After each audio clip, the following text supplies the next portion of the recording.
bent over backwards. I completely emptied myself out. You end up having a physical reaction. You brace for it. Your body, literally, your muscles tighten. You can't even hold your breath, or maybe you clench your jaw when you're in their presence.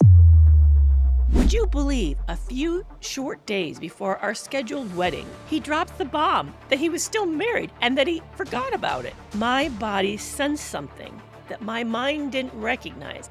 I knew before I knew that this wasn't adding up.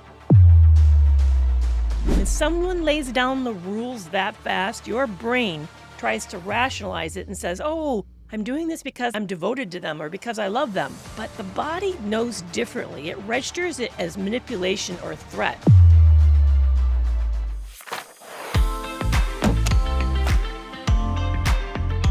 When you look back at your toxic relationship, I'll bet you use language that uses bodily descriptions to describe what you experienced or what you went through.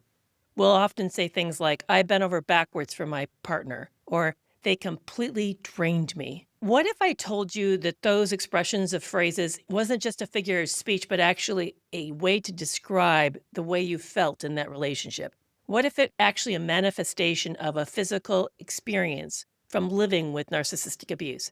That chronic back pain, the constant exhaustion, maybe your tight jaw, the digestive issues, weren't just a medical mystery, but actually the physical receipt of everything that you were forced to swallow just to survive inside that relationship. On Monday, I interviewed Liz Tenuto, the workout witch, about how trauma gets locked in our cells, in our very tissue. And today we're going to look at real lived experiences of surviving narcissistic abuse. What happens when we're forced to live inside of a cult of two? You weren't just psychologically brainwashed. Your body experienced the outcome of living with that trauma. So one of the first viewers that I came across that I thought really powerfully captured this, she wrote, I really feel sorry for the person I was. I lost myself in that past relationship. I gave in. I compromised my values. I bent over backwards. I completely emptied myself out. Notice that. She says, completely emptied myself out, and I got nothing back in return.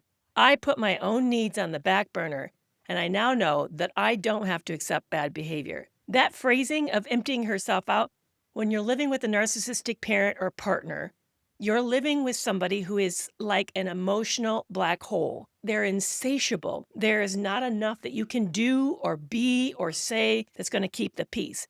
So it puts you in a chronic position of overfunctioning. And because you feel like there's that never enough, you end up having a physical reaction. You brace for it. Your body, literally, your muscles tighten. You tighten your pelvic floor. You actually stop breathing. You can't even hold your breath, or maybe you clench your jaw when you're in their presence. And the overfunctioning is not because you're a codependent person. This isn't a personality trait. This is an adaptation to living with a system that's actually exploiting you and all of your energy. And the tragedy is that your body senses the danger before your logical mind can accept it. In fact, they've actually done studies and found that the distance between the brainstem, where the fight or flight alarm lives, is faster, shorter than it takes for it to travel all the way up into our prefrontal cortex, where we can actually use our logic. We often sense or feel something's wrong before we know that. Another writer or another commenter wrote in and said, he told me exactly what he expected from me and what my future would look like, and I look back in shock at how he manipulated me.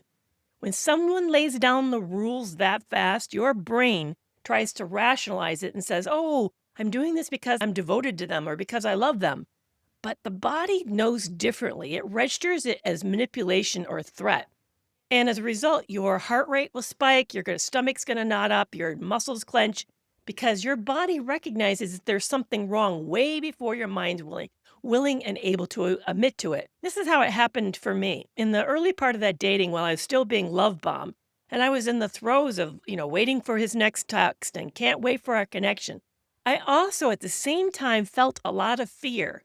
So much so that I found myself on the internet trying to research his history. And one of the questions, and I don't know why it was bothering me because it gave me no indication it was concerned, but he had been previously married, and I wanted to know that the marriage was really over and that he was divorced. And it bothered me so badly, especially when I couldn't find proof, that I actually hired a private investigator to look into his background to give me the answer to whether or not he was married. The PI came back and said, It looks like he's living alone. I can't find the records either. But what I can say is he's not living with anybody. This guy is living a single life. Would you believe a few short days before our scheduled wedding, he dropped the bomb that he was still married and that he forgot about it. And then we had to delay the wedding because he had to go get a quickie divorce. My body sensed something that my mind didn't recognize. I knew before I knew that this wasn't adding up. So I really want you to recognize that this sensation that you're having in your body, it is your body's effort to protect you. And we often shut it down for lots of reasons. One is that we end up thinking it can't be true, it must be paranoid, or maybe we're not giving that person the benefit of the doubt. It feels kind of callous to feel like we have a question about this individual. But I want you to recognize that it isn't trying to shame you, it's trying to protect you. I want you to know that your body is probably your very best friend, and it is looking for ways to watch out for you. It's looking for ways to warn you that something's wrong. So if you're feeling something in your body that just doesn't kind of add up to what's happening as you see it in the relationship, maybe it's trying to tell you that there is a lack of safety, that there is danger here that you're not quite attuned to, but yet you still sense. So here's some things for you to remember, kind of 3 truths to kind of walk away with from this. Stop asking, why didn't I see it after it's all over? Instead, I want you to shift the frame to one that's more compassionate. You didn't miss the signs because you were foolish. You missed the signs because this person systematically manipulated with a playbook in order to force compliance. And if you stayed, no matter how long you stayed, it wasn't really about failure. It was about a survival response, that you were brainwashed in to overlook the things that your body said was uncomfortable. And I also want you to remember that your pain is legitimate data. If you're experiencing unexplained physical pain or chronic tension or maybe a dramatic wake shift and it's happening for longer than 3 months, don't pathologize it as somehow a failing of yours. Maybe this is your body sending a distress signal. It's trying to process the emotional trauma that your mind's actually tucked away. And the last one is kind of from my own story. When you sense something is off and you may not have all the answers or there are pieces of it, instead of you dismissing it as just you being overly anxious or perfectionistic, or maybe somebody with trust issues, see it as maybe a warning, an early warning sign that there's something that your body has sensed that you can't pick up the rest of, and that you just need more information. Take that information and hold it in holding space, like you're waiting for the rest of the picture. It either will get confirmed or it will get dismissed. But having you allow yourself the space to wonder about it gives you time to gather more data. So I want you to remember these relationships are very sophisticated. These individuals are motivated to keep us in the relationship for long as possible in order to extract from us what they need from us. But our body senses the warning, senses the lack of safety, and we can begin to become more sensitive to knowing that the body is trying to protect us by saying something feels off. Thank you so much for sharing and as comments, but also writing into me. And if you want to bring up a story or realization, please feel free to send it to me at client, CLIENTS, at kerrymcavoyphd.com, or use the secure link that I've included in the show notes below.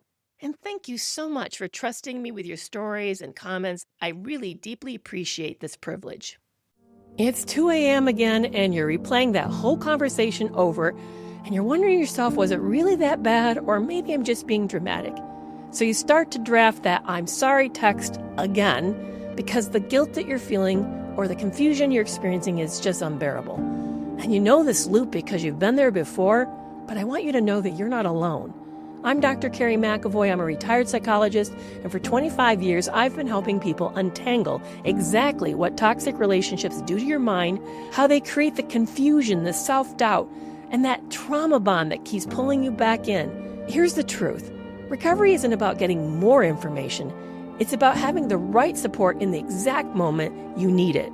That's why I've created Reclaim You. It's a private, always available coaching app built from my work and my content, organized into an extensive library that you can actually use when you're triggered. Inside it, you'll get 5-minute lessons when your brain can't handle a deep dive, check-ins that meet you exactly where you are, whether you're feeling strong, shattered, or numb, boundary scripts that help you say no without over-explaining, grounding tools that work fast when you're activated, and progress tracking so you can see proof you're healing even on days when it feels like you're not. There's no appointments, no waiting, no judgment, just practical support right when you need it. Reclaim you, real help in real time, right in your pocket. And it's a coaching support, not therapy or emergency care. Learn more at studio.com/Dr. Kerry. So start your healing today and reclaim you.